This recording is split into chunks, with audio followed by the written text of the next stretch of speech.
Ating tingnan kung ano ang sinabi dito. Now, ating pong pinaliwanag kahapon na ang iba ay masyadong natatakot kasi bakit daw hindi General Conference Institution, bakit General Conference Committee lamang ang nag-decide. Akin yan ang pinaliwanag na ang General Conference ay may power, General Conference Institution may power na mamili ng mga committee at bawat committee mayroon silang kanya-kanyang trabaho. At ang kanilang mga trabaho or assignments ay dapat nilang trabahuin at they need to come up into a certain decision na kanilang ipipresent sa naglagay sa kanila at gumawa ng committee yun kung sino ang naglagay sa kanila ay siya naman ang bibigyan nila ng report. Nakuha po ninyo? Nakuha nyo? Guluhan ako sa... Guluhan ako, putik.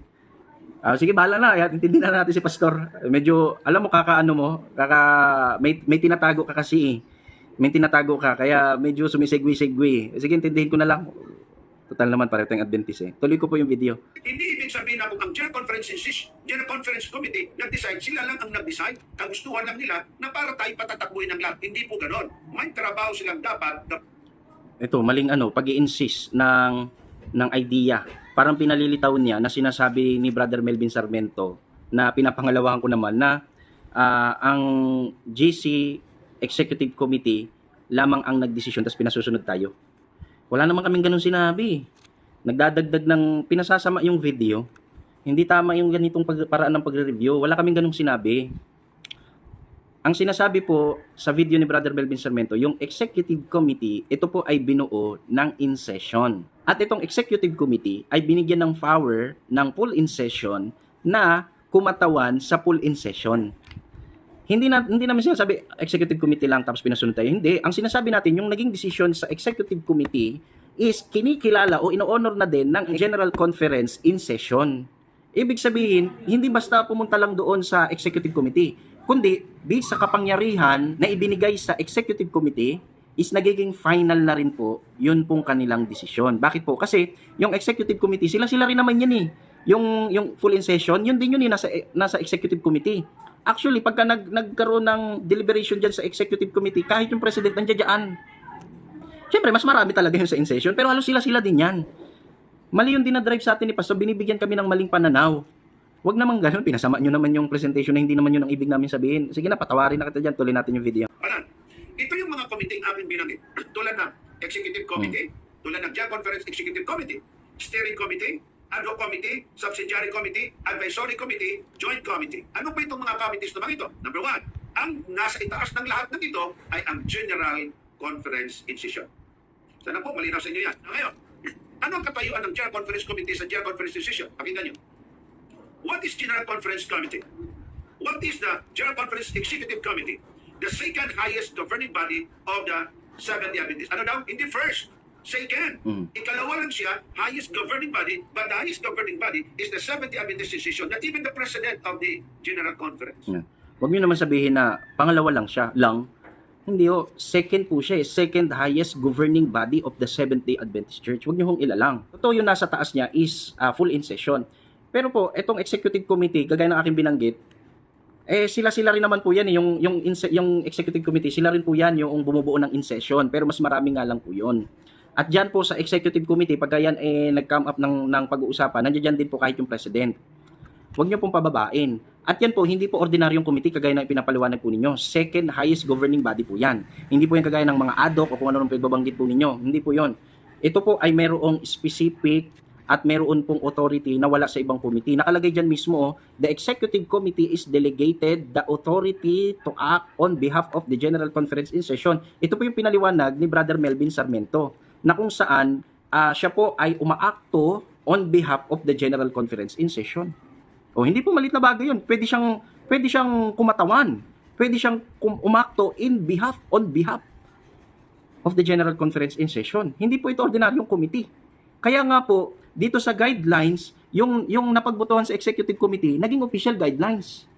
Ibig sabihin, hindi ordinaryong committee, yung Executive Committee. Bakit? Isipin mo naging official guidelines. Kasi nga po, yung decision nila, nagiging act on behalf of the General Conference in session. Tuloy po natin yung kanyang paliwanag. Kaya sabi dito, kulay yellow, after General Conference session, which occurs every 5 years, in between session, pakinggan po, Executive Committee is delegated the authority to act on behalf of General Conference in session. Ibig sabihin, General Conference decision, i-delegate itong mga 50 o 100 na mga tao, ang usapan ninyo ang certain topic, and you need to come up with a certain clarity, and then you need to make a decision, and finality, unanimously, without any, I would say like, dapat ay malinaw sa lahat ng malinaw, at ito'y pinagkaisa ninyo, then present it to the highest body. Ayan. Wala na doon sa nakalagay na ipipresent sa highest body. Bagamat talaga namang ginagawa, may ganun din naman kasi ang isa sa mga tungkulin ng executive committee is parang nagsasuggest ata siya or basta nagpe-present siya na iaakit doon sa in session. Pero bukod doon, ito nakalagay yung executive committee is delegated the authority to act on behalf of the General Conference in session. Tuloy po natin. Which is the General Conference. So anong trabaho po ng General Conference Committee? Yan. Ang trabaho po niya, who make recommendations. Hindi sila ang final say. Mali ho yun. Hindi naman ganun sinasabi kung who make recommendation. Alam niyo po, kung pakikinggan po natin to, who make recommendation, wala hong mali dyan sa kung yan lang talagang babasahin mo. Talaga naman ang executive committee, nagka-come up ng i-recommend doon sa full in session. Pero bukod doon, kapag ang usapin natapos na sa executive committee, hindi na po ito pinahakit sa in session. Pinalalabas niya kasi na dapat ganon. Kasi kung ganon, bakit po meron pong official, yung pinakita nyo kanina, nagkaroon po ng annual council, yung executive committee 1992, magpahanggang ngayon nasa guideline natin, official guidelines natin. Kung talagang hindi pa yun yung final, actually pwede naman talaga mabago yan. Kahit mismo yung napagdesisyonan, kahit ikaw pastor, alam mo yan, kahit yung napagdesisyonan sa in session, pwede pa rin talagang mabago ulit yan. Oo, hindi lang ganun kadali, pero nababago pa rin po yan. Nga lamang, ang pinupoint po natin dito, gusto niya kasing palabasin, yung mga napag-uusapan sa executive committee, lahat dapat umakyat sa in session kasi who make recommendation. Mali po yun, hindi po ganun. Pagka natapos ang usapin sa in session, hindi na po yun umaakyat sa taas. Maliban kung pag-usapan kapag nagkaroon ng in session. Ngayon, hindi po mali yung aming posisyon dito about sa executive committee. Hindi naman talaga umakyat. Kung pag-uusapan is yung usapin about abortion, kung umakyat ba sa in session, full in session, ang sagot no. Kasi po, yung reference na ipinakita niya, 1992, hanggang ngayon, hindi na po yun nabago. Ang katunayan, nandito nga po yun, at tinawag po siyang Seventh-day Adventist Official Guidelines. So, hindi umaakyat yun sa in session, pero official guidelines natin. At ito pong official guidelines na yan din po yung binasa ni Brother Johnson Amican. Ang tawag niya nga po dito is hindi magandang guidelines. Pero gusto ko lang pong ipaalala sa inyo na noon pa man, kahit na medyo parang hindi maganda yung guidelines na lumabas noong mga taon noon, 1971 o 1992, 1922 o 1992. Pero gusto ko lang pong ipaalala sa inyo na noon pa man, kahit na medyo parang hindi maganda yung guidelines na lumabas noong mga taon noon, 1971 o 1992, mga taon noon, 1971 o 1992, 1922 o 1992. Bakit hindi magandang guidelines? Kasi nga, pag binasa mo yung nasa guidelines, hindi naman talaga kasi maganda. Dahil yun po ay elective abortion. Ang elective abortion is still abortion. Yun po yun. Tuloy po natin yung video. Kaya mali yung kaisipan ng Seventh-day Adventist daw ay merong General Conference Committee na siya lang nag-decide nitong tungkol sa abortion. Ang masamang conclusion ng General Conference Committee nag-decide na tayo'y pro-abortion, pwede kayong mag-abort ng mga bata na walang kalaban-laban. Mali, hindi ganun Hindi ganun yung aming sinabi. Ito yung problema lalo kung yung hindi napanood yung video namin, sigurado bagsak talaga masisira kami sa mga kapatid dahil sa ganitong mga video. Hindi ganun yung aming sinabi about sa bagay na yun. Panoorin nyo po yung unang 3 video or else dumiretso kayo mismo sa video na aking ni-review, yung video ng Reasons of Faith ni Brother Melvin Sarmiento. Hindi po ganun yung amin pong sinabi sa video na basta-basta na lang mag-abort ng walang kalaban-labang bata. Kasi tama naman talaga na ang nanalo sa General Conference Executive Committee is yung elective abortion. Elective abortion. Pero meron po siyang guideline. Hindi po yung kagaya ng sinasabi niya, "Oy, gusto mo magpa-abort? Adventist kami. Pwede magpa-abort, halika, abort kita." Hindi naman ganun sinasabi namin. Ang sinasabi po natin, yung elective abortion, nasa guideline po yan. Nandito. Wag kayo mainip, babasahin ko po mamaya sa inyo po ito. Tuloy po natin yung video. Naman po yun. Atin po munang pakinggan mga kapatid, ito pong video ito na akin pong inilaan para po sa inyo para marinig po ninyo mga kapatid sa muli. Okay? Atin mo na pong pakinggan itong dulong ito para dito tayo kukuha na lang ng mga punto. Pakinggan yung maigit mga kapatid. Sipin mo, dulo. Hindi mo lang sinimulan. Baka mamaya i-chap-chap yan. Tuloy natin. Ko. Sa Biblia, matindi ang pagpapahalaga ng Diyos sa tata, sa sinapupunan ng kanyang minang. Okay? O ngayon, tuloy lang natin, ha? Kaya ito, naka-flash nga ito yung maka-highlight dito na sa usapin ng abortion, the church does not serve as conscience for individual. The church will not be the conscience. So, ibig sabihin, ito, sinasabi nga, sa usapin ng abortion, sinasabi ng church, konsensya na yan ang bawat isa. Meaning, desisyon na yan kung ano yung desisyon ng bawat individual. So, ibig sabihin, wala tayong tatayuan sa bagay na ito. Diba? Yun. Kagaya. Ito mga kapatid, sabi po ni Brother Sarmiento, may bahala na daw sa konsensya ng mga tao kung iadap ba nila ito hindi. So ang sabi naman niya, tayo ang Seventh Adventist, di wala tayong stand tungkol sa bagay ito, hayaan na lang ang tao. Ang sagot, meron tayong stand yan. Ating ituloy mga kapatid, ang bagay pong ito. Meron daw tayong stand. Pero yung pinag-uusapan po, yung binabanggit ni Brother Melvin Sarmiento is issue 1970-1971. Yun pong sinasabi niya na stand, yun po yung 1992. Sobrang layo talaga eh. Hindi walang justice talaga sa totoo lang. Itong pagre-review na ginagawa ni Pastor Dizon, walang justice sa side namin eh. Naaawa ako kay Brother Melvin Sarmiento. Kasi wala namang mali sa sinasabi niya. Sana mapanood ito ni Brother Melvin Sarmiento tapos sagutin niya ito. Kasi kung titingnan mo, walang justice eh. Ang layo, hindi naman ganito yung ibig sabihin. Meron daw, parang niya sinasabi nagsinungaling si Brother Melvin Sarmiento. Hindi po nagsinungaling. Noong time na yan, 1970, 1971, wala naman talaga tayo pang tinatayuan. Totoo po yan, kasi yung pinakita niya 1992, yung layo na eh. Eh kung meron na, bakit nagkaroon pa noong 1992 na pinakita niya? Na yun ay hindi pa naman yun full in session. Executive committee pa yun. Tuloy po natin. Kaya rin ako sa pinag-vaccination, konsensya ika ng bawat isa. Pero siyempre, hindi nangyayari doon sa baba. Okay? So, ganun din. O ngayon, ito, puntahan natin yung The Washington Post, no? Sa Washington Post, padali. Next, yan. Okay? Ayan, no? Okay, pansinin niyo mga kapatid, sana marinig po niyo ng maganda, pakinggan niyo po ng maigi kung ano ang binasa niya patungkol sa Washington Post. Kasi hindi ko makita-kita mga kapatid yung kanya pong binabasa. Okay? Anyway, wala rin kasi akong time talagang maghanap. Pero pakinggan na lang po natin yung kanyang binasa. Inyo pong pansinin mga kapatid yung word o words na ang sabi doon, one denomination which partially represented is the Seventh Adventist. Ano ang ibig sabihin ng partially represented? Ibig sabihin maliit lang silang tao, grupo. Kasi ito nga anniversary. At doon sa 13th anniversary, meron ng different denominations. Ngayon, ang tanong, meron bang mga Seventh Adventist na kapunta? Meron din po. Kahit napukunti lang sila. Ito ba ang pwede mag-represent sa Seventh Adventist? Palibasin nga doon sila sa anniversary niya doon, sila ba mga kapatid ang magre-represent na para sa atin, hindi mo lang dumaan sa General Conference Decision? Or decisionan? Hindi. Pakinggan niyo po ng mabuti. Tingnan niyo kung paano niya dinrive yung yung reference.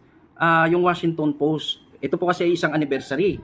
Then meron pong mga iba't ibang sekta na umaten po doon. May Seventh-day Adventist ba? Yes. Partially represented. Then ang gusto niyang ang diniin niya po dito yung salitang parsley.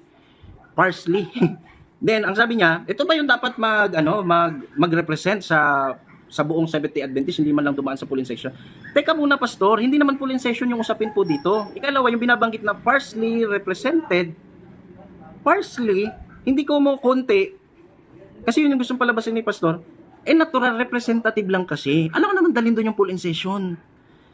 Nung nagkaroon ng anniversary, yung church nagpadala ng kinatawan. Hindi po dadalhin yung buong church doon. Magpapadala ng kinatawan at yung kinatawan, yun yung magiging bosses on behalf of the church. Kaya ka pinadala yun ng church eh. Nag-gets nyo po? Partially represented.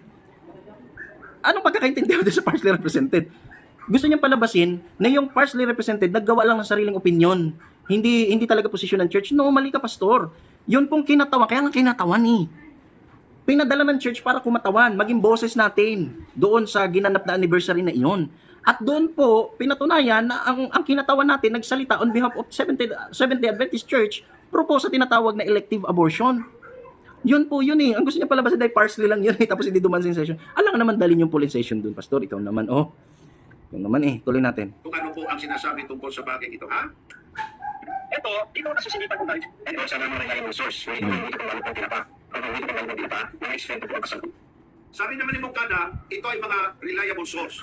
Pakinggan nyo mga kapatid, hindi ito Seventh-day Adventist source. Yes. Pero hindi ibig sabihin, hindi na pwedeng maging reliable. Ikaw mismo nagsabi, hindi ka naman tumututol Hindi mo naman minamasama kung gagamit tayo ng reference outside sa Seventh-day Adventist Church. Pero bakit natin nasabi na tama yung sinabi ng Washington Post? Kasi nga po, yung nanalo po doon, ang mga representative po natin is pabor po sa tinatawag na elective abortion. Nandito po yan. Nandito po yan yung elective abortion, sinasang-ayunan po natin. Yan din po yung pinagdidiinan mo na umakyat sa full in session na hindi naman. Yun po yung 1992. Kaya po, natural lang na yung mga representative natin, magsalita talaga sila on behalf of Seventh-day Adventist Church at sila pabor sa tinatawag na elective abortion. Hindi po fake news yan. Kasi po sinusuportahan ng mismo nating mga aklat. Tuloy po natin. Merong lang isang lalaki doon na nagsasalita kung ano sa kanyang pananaw ang Seventh-day Adventist. Hindi po totoo yun. Washington Post, isang tao. Hindi po totoo yun. May mga contributor po yan. May mga kasama po yan. At yan po ay hindi fake news. Uulitin ko ulit. Yun pong sinabi ng Washington Post, ito po ay sinusuportahan ng ating aklat. Kaya hindi po yan fake news. Dahil lilitaw si Brother Melvin Sarmiento gumamit ng fake news. At hindi naman ko sinabi ko na reliable source, sinasabi ko na Adventist source. Hindi naman lahat ng source ay kailangan sa Adventist para masabing reliable. Pwede tayong gumamit outside as long as sinusuportahan ng ating posisyon. Yun po yung ibig natin sabihin sa sinabi po natin na reliable source. At hindi po yan isang tao lang yung nagsasalita dyan sa Washington Post.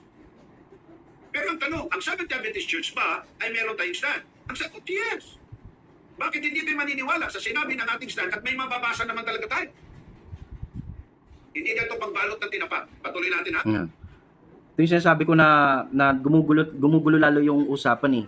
Para niyang pinalalabas na sinasabi ni Brother Melvin Sarmiento na pinapangalawahan ko na wala tayong official stand sa ating panahon. Hindi po ganun.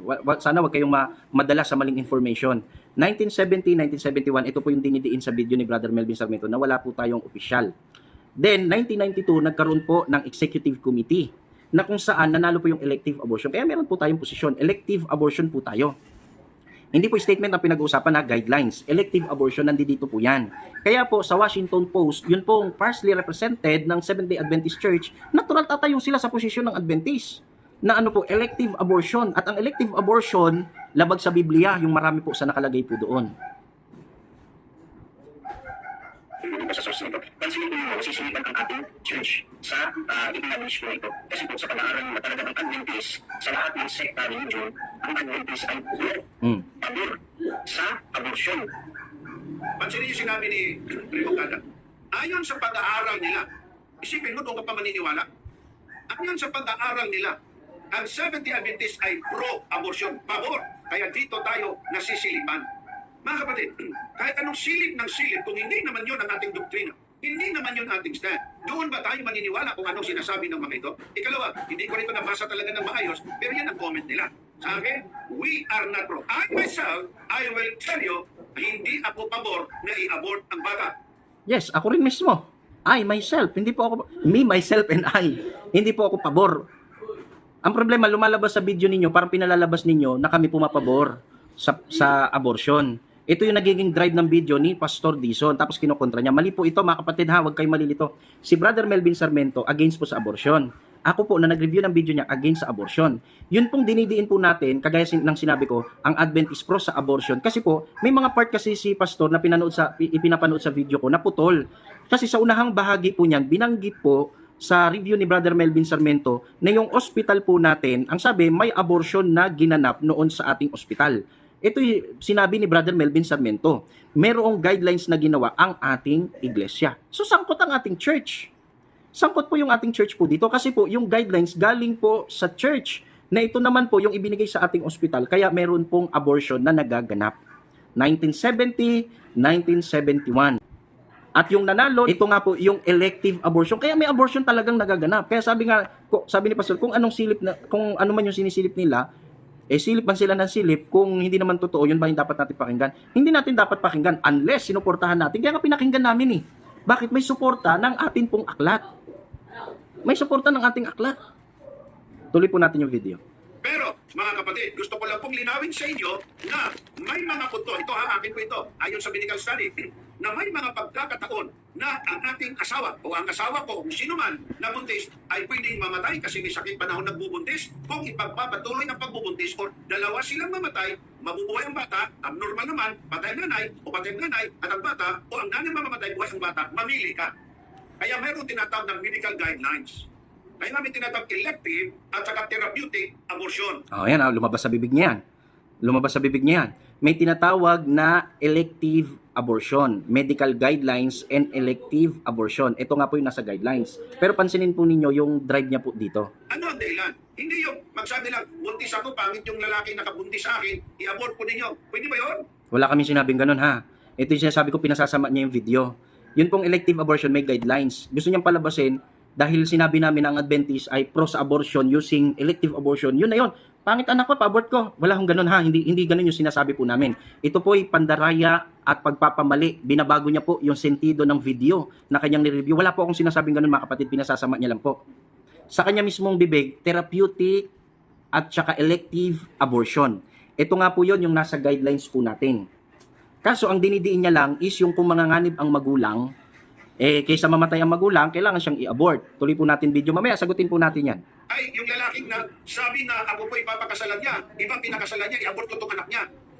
Gusto kasi ng aking ng aking sweetheart kasi na mabuntis ako tapos nilayasan naman ako, i-abort mo? Mga kapatid, hindi ganon ang punto.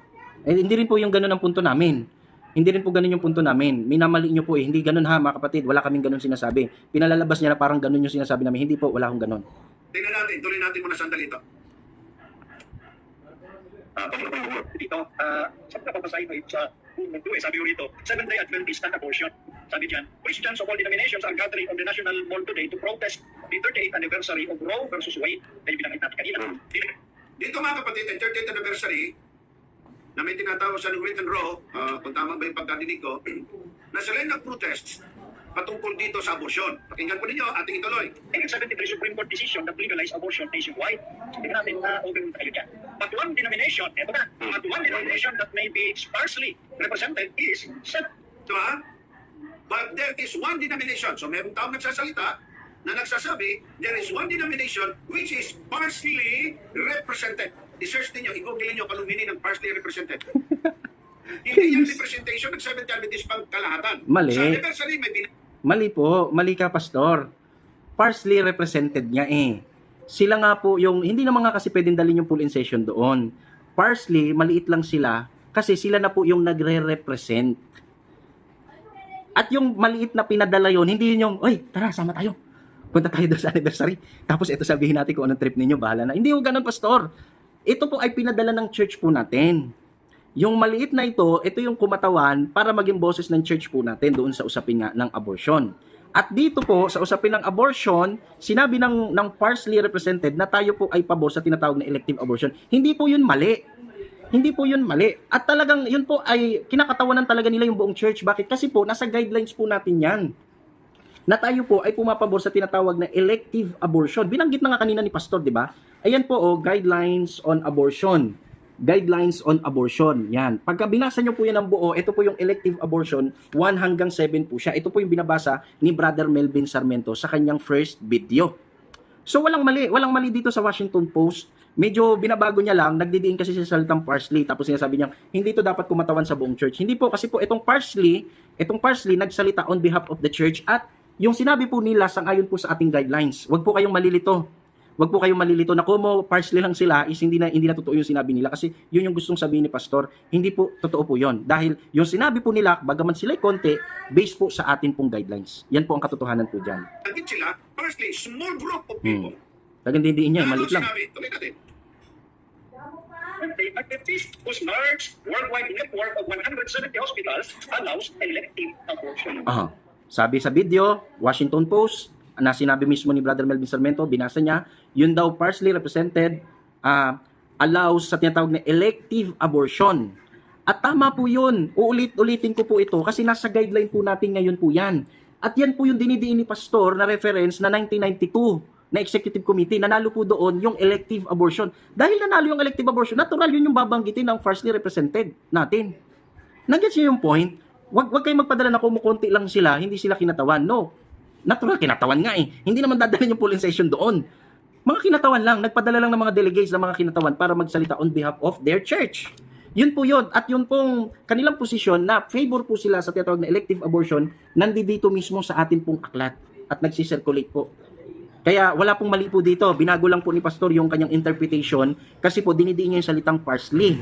Bakit po? Kasi hindi niya maitanggi na itong parsley na ito na kumatawan sa church talagang pumabor sa tinatawag na elective abortion. Kaya tama kami. Walang mali sa sinabi namin. Itong video na ito ang nagmamali sa aming video.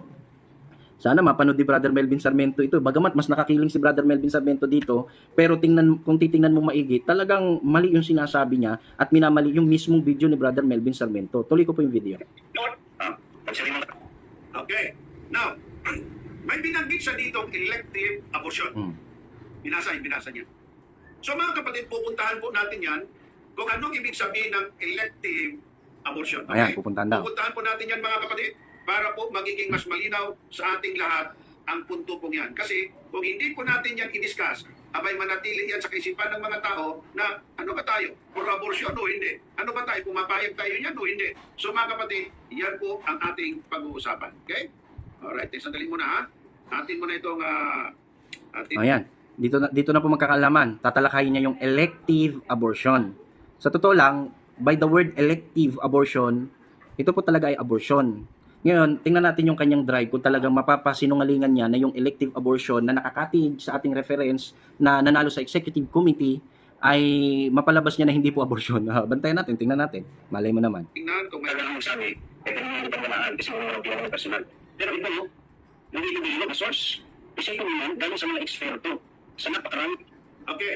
Atin mo na itong i-atras natin ito ng konti, Brother John. Pwede natin itong ma-atras papunta dito sa number 1 talaga. Pwede mo may atras dyan.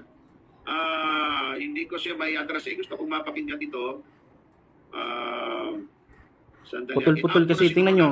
Pinagpuputol-putol niya yung video eh. Kaya nawawala po yung sentido. Dapat hindi ganyan, Pastor, yung pagre-review po ninyo. Yung laptop ko. Tingnan nyo po, nire-review ko ngayon yung video ninyo. Pa-post-post lang pero wala akong pinuputol. Pero tingnan nyo po, putol-putol yung ginagawa niya. May mga portion na hindi nyo po may mga portion po dyan na mawawala. Kaya lalabas na masama yung video. Ito ha. Ito, pakinggan pa niyo ng maigi. Ang punto pong ito, para po inyong makuha din ang sinasabi. Desisyon na, yung issue na yun ng abortion at pagkakapila sila sa isang pagpupulong sa lumalit na kalipot niya. Yan o, 1971 dito. Ito paano pinapakita ko ng yung direksyon na pinag-usapan. Okay? So, next ali, ito. Dito sa... Sandali muna, binanggit niya ang 1971, tapos nabanggit din niya ang Lumalinda kasi nangyari dito sa Lumalinda. Ang mga kapatid, ang aking pong mahal na asawa ay nagtatrabaho sa Lumalinda. Ako din po ay pumapunta doon. Kung meron po na sa Champlain, pumupunta po ako sa Lumalinda. Doon po sa White Memorial din naman. Tandaan po ninyo, ang head nurse ko dyan ay isang Pilipino po mga kapatid na church member ko sa simbahan akin po pinangangasiwaan. Okay, hindi ko nabanggitin ang pangalan. Mahigit 200 ang kanya po mga nurses na kanya po mga kasama dyan. Napag-usapan namin ang puntong ito. Tuloy natin ha. No. Pansinin po ninyo, yung binanggit ni Brother Melvin Sarmiento, ang issue 1971. Yung mga reference na ipinapakita niya kanina, 2019, 1992, sobrang layo. Ang layo na sa binabanggit na usapin. Sana na take down nyo yung ganong points para hindi po kayo malito. Kasi po, pinamamalian niya yung video ni Brother Melvin Sarmiento na pinapangalawahan ko para sabihin na ang Adventist meron daw official statement. Pero, yung reference niya naman, hindi naman 1970 tsaka 1971. Mga bago na ngayon. Siyempre, natural, iba na yung panahon ngayon eh. Pero yung binabanggit ni Brother Melvin na wala tayong position, 1970, 1971. Tuloy natin yung video. Pakinggan po nyo ng maigi ito. Nag-uusap na ito, no? November 1971, isang physician, Dr. James E. Anderson, who was invited to be a committee member, wrote to Elder Wilson. Ito yung... Okay, sandali lang ha. Meron siyang binanggit na merong isang lalaki ng pangalan si Dr. James Anderson. Yung kinote niya kanina. Sa executive committee, sabi na natin kasama sa executive committee, pero ang lalaking ito ay sumulat kay Elder Nelson, which is ama ng ating president po ngayon. Ngayon mga kapatid, ayon po dito sa kanyang sinabi na ang lalaking ito ay sumulat kay Elder Wilson Nelson, na kung saan, pansinin niyo po ang sinabi ng letter. Sabi niya, it is my personal firm conviction. Hindi ito General Conference decision, hindi ito General Conference ad hoc committee, hindi ito joint committee, hindi ito General Conference decision, hindi ito Seventh-day Adventist doctrine, hindi ito Seventh-day Adventist view, hindi ito Seventh-day Adventist na pananaw, kundi pananaw lang ng isang taong ito na sumulat. Tapos magiging ating basihan, kasi sabi ni Raymond Kada, kita mo, ang ating mga officers dito ay sangkot. Kasi nga, para sa kanila, ang abortion daw ay hindi religious at moral problem. Pakinggan niyo na maigi. Tingnan niyo. Yan. Natisod siya sa sinabi ko na sangkot ang ating mga officer. Iyon daw, sulat daw sa personal conviction ng isang doktor. Hindi daw to general in session, ando committee, or whatever, kung ano sabi niya na, natural, hindi naman, wala naman kami binabanggit na ganun, pastor eh. Wala naman kami ganun binabanggit dito. Pero pansinin po ninyo, ito po ay doktor ng Seventh-day Adventist. Wala naman kami sinasabi, pastor, na ito ay GC, ganito, ganyan. Medyo, hindi ko alam kung gumugulo tuloy yung usapan, wala naman kami ganun sinasabi. Pero ginamit siya as a reference para malaman natin yung history na nangyayari, bakit po nagkaroon ng tinatawag na elective abortion. Kasi sabi mo tatalakayin, pero tingnan nyo, hindi niya tinatalakay yung elective abortion. Di ba sabi niya yun yung tatalakayin, pero napunta siya kung saan-saan na naman. Kailan ko ba tatalakayin yung elective abortion? Hindi naman elective abortion niya. Sulat yan ng unang-una, binalikan niya pa sa pinaka-unang-una talaga. Sige, tuloy natin, iniwasan yung elective abortion. Pag-alala ko, tatay, kayo na kasapuyang presidente ng General Authority. Si Phil Wilson, kung hindi ako nagkakamali. Sino ang ating Wilson to say that, ito. Napansin niyo sinabi ni Raymond Tada, sangkot ang ating mga officers dito. Pansinin niyo mga kapatid, isang tao lang ang nagsalita. Si Dr. James Anderson lang, tapos sabi sangkot ang ating mga officers. Hindi naman yata tama.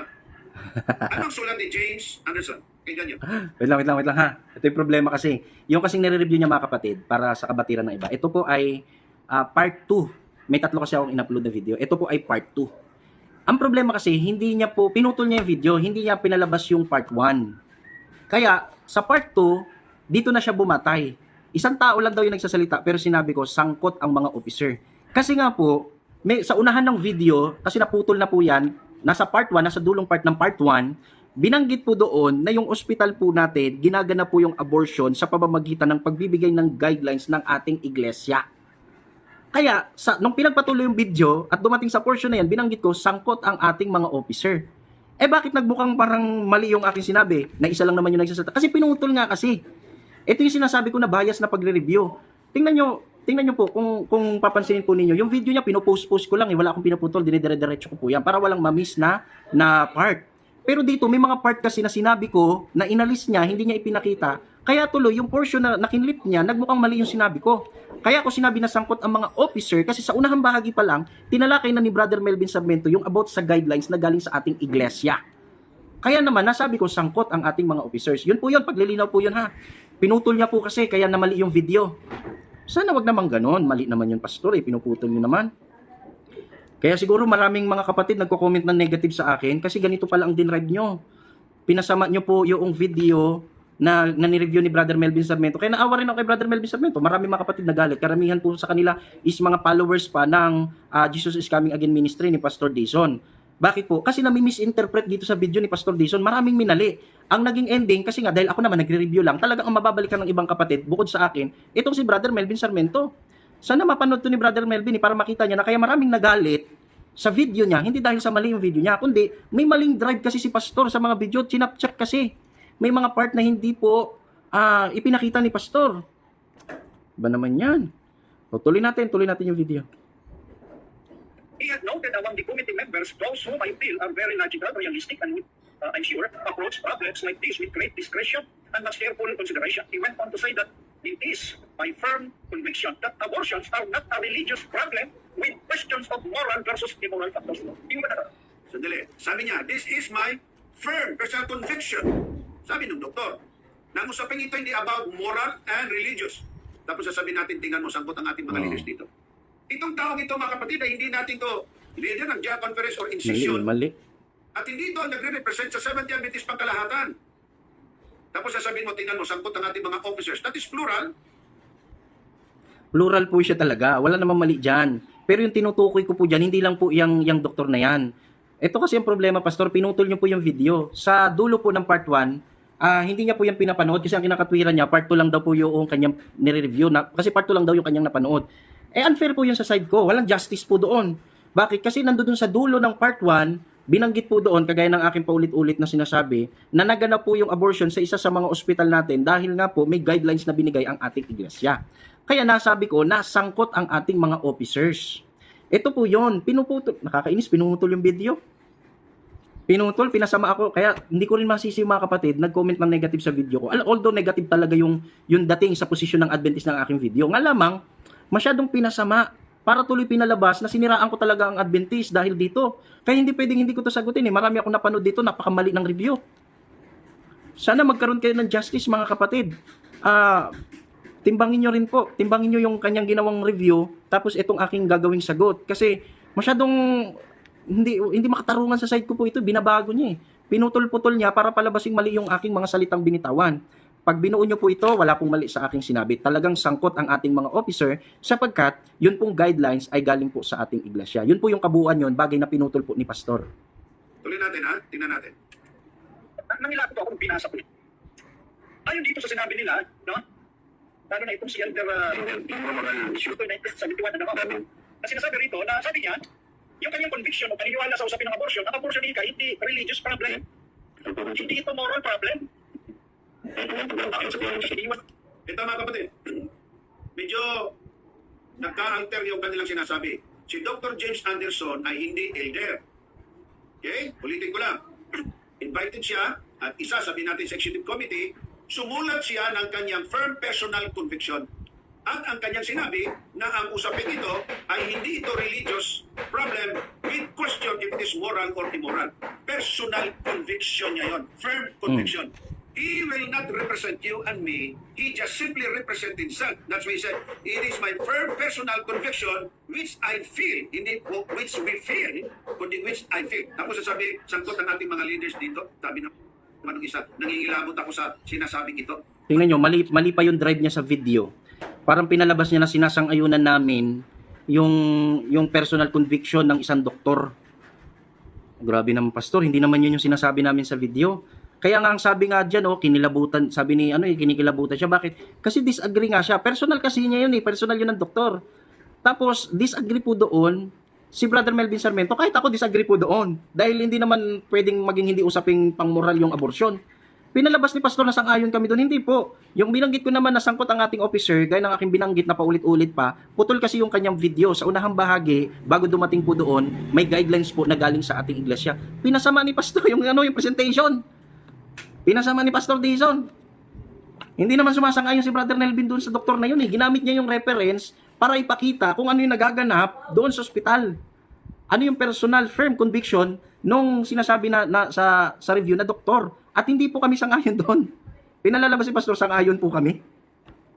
Mali po yun mga kapatid ha, kasi nungalingan, huwag niyo pong paniwalaan po ito. Hindi po totoo na sumang-ayon po kami dito. Binanggit po ito ni Brother Melvin Sarmiento para ipakita na disagree. Disagree po kaming dalawa po sa sinabi ng doktor na ito. Kasi nga po, yun pong abortion, ito po ay moral problem din po ito. Mali yung doktor. Kaya hindi po kami sumasang-ayon sa doktor. Bagay na ganun pinapalabas ni Pastor Dizon. Mali po yun, Pastor. Sana hindi ganito nyo nire-review ito eh. Malalim ba ito? Sabi nila, panoorin mo brother, malalim yung pag-aaral. Malalim, minamali yung video namin. Mali eh. Tuloy po natin yung video. Mga kapatid, tama naman kakilabot talaga ang ganitong bagay. Pero yung totoong sinabi at usapin, yun doon lang tayo.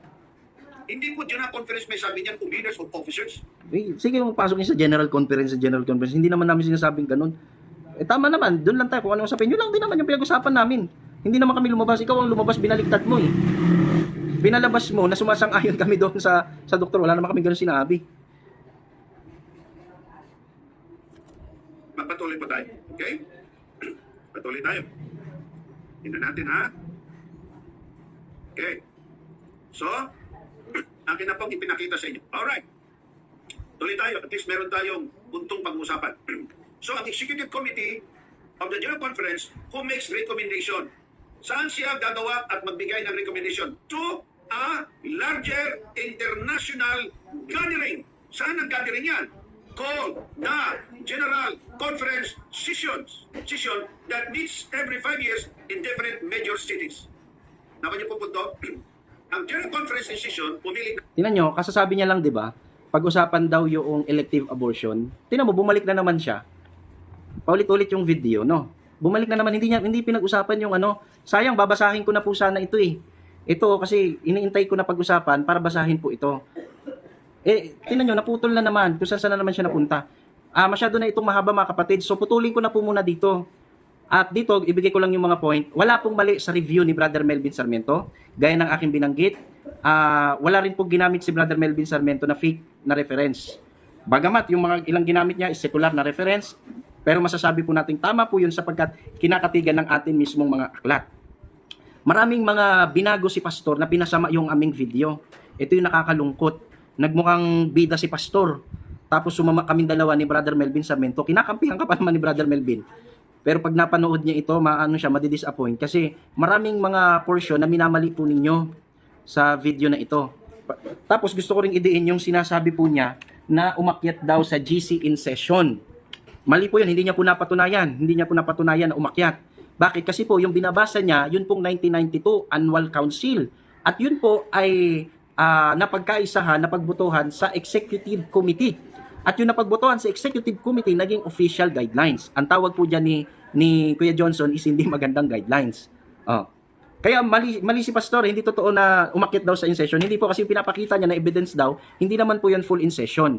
Ipagpatuloy natin sa mga susunod na video. Pero dito makikita po natin, wala pong nagiba si Pastor sa mga presentation na binanggit ni Brother Melvin Sarmiento at nananatiling tama yung ating pag-review na ano po, ng Seventh-day Adventist pro sa abortion using elective abortion, using guidelines. Nandito po yan dahil hindi niya po inatrasan niya eh. Sabi niya tatalakayin yung elective abortion pero hindi niya talaga tinalakay. Baka pag sa mga ibang pagkakataon or baka pag pinagpatuloy is sa kanya pag-aralan. Magugulat po kayo. Magugulat po kayo. Bakit? Kahit si Pastor Dizon na against sa abortion, wala siyang choice kundi maging pro-abortion dahil sa guidelines. Patutunayan ko po yan sa inyo. Pero pansamantala, dito po muna ako para hindi masyadong mahaba. Pagpalay po tayo mga kapatid, maging balance po tayo sa ating pagsusuri.